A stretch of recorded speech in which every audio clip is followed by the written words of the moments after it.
School బస్సులపై నజర్ పెట్టారు RTA అధికారులు. School ప్రారంభం కావడంతో రాష్ట్ర వ్యాప్తంగా తనిఖీలు జరుపుతున్నారు.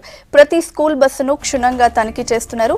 Fitness, fire safety, emergency exit తో పాటు ఫస్ట్ ఎయిడ్ కిట్ ఉన్నాయో లేదో చెక్ చేస్తున్నారు. నిబంధనలు పాటించని, ఫిట్నెస్ లేని వాటిని సీజ్ చేస్తున్నారు.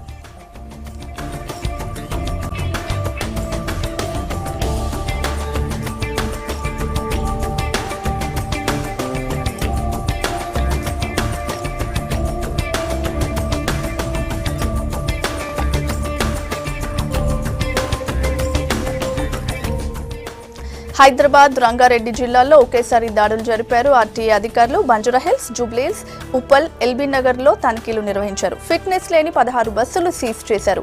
నిబంధనలు పాటించని 30 బస్సులపై కేసు నమోదు చేశారు. రంగారెడ్డి జిల్లా ఇబ్రహీంపట్నంలోనూ ఫిట్నెస్ లేని బస్సులపై కేసులు నమోదు చేశారు. విద్యార్థుల భద్రతే తమ టార్గెట్ అంటున్నారు.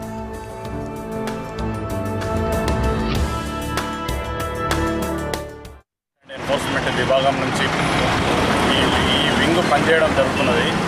దాదాపు transport commissioner and joint transport commissioner vigilance ఆధ్వర్యంలో ఈ టీం పనిచేయడం జరుగుతుంది. దాదాపు ఒక వారం రోజుల నుంచి స్కూల్ బస్సులు స్పెషల్ డ్రైవ్ చేయడం జరుగుతుంది. ఆదిపట్లలో 2 బస్సులు, ఇది ప్రైవేట్ కాలేజ్ బస్సులు కూడా సీజ్ చేయడం ఒక వారం రోజుల కిందట సీజ్ చేయడం జరిగింది.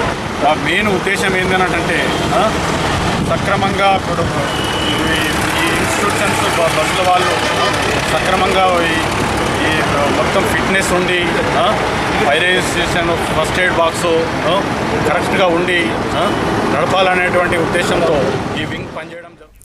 అటు జిల్లాల్లోనూ స్కూల్ బస్సులపై ఆర్టీఏ దాడులు జరుగుతున్నాయి. మెదక్ జిల్లాలో తనిఖీలు నిర్వహించిన ఆర్టీఏ ఆఫీసర్లు నిబంధనలు పాటించని 8 స్కూల్ బస్సులను సీజ్ చేశారు. నిజామాబాద్ జిల్లా పులం చౌరస్తా దగ్గర తనిఖీలు చేశారు. ఫిట్నెస్ లేని పలు ప్రైవేట్ స్కూల్ బస్సులపై కేసులు నమోదు చేశారు. ఈ రోజు నుంచి స్కూల్స్ ఓపెన్ అవుతున్నాయి కాబట్టి నిజామాబాద్ జిల్లా వ్యాప్తంగా స్కూల్ బస్సెస్ మీద రైడ్ స్టార్ట్ చేశాము. ఈ రైడ్ ఇట్లానే కొనసాగుతుంది. దాదాపు ఇప్పటివరకు మేము 20 బస్సెస్ వరకు చెక్ చేసాం. దాదాపు అన్ని ఫిట్నెస్తోనే ఉన్నాయి. డ్రైవర్ కంపల్సరీ యూనిఫామ్ వేసుకోవాలి. బండి పేపర్స్ ఏవైతే ఉన్నాయో అవన్నీ దగ్గర పెట్టుకోవాలి.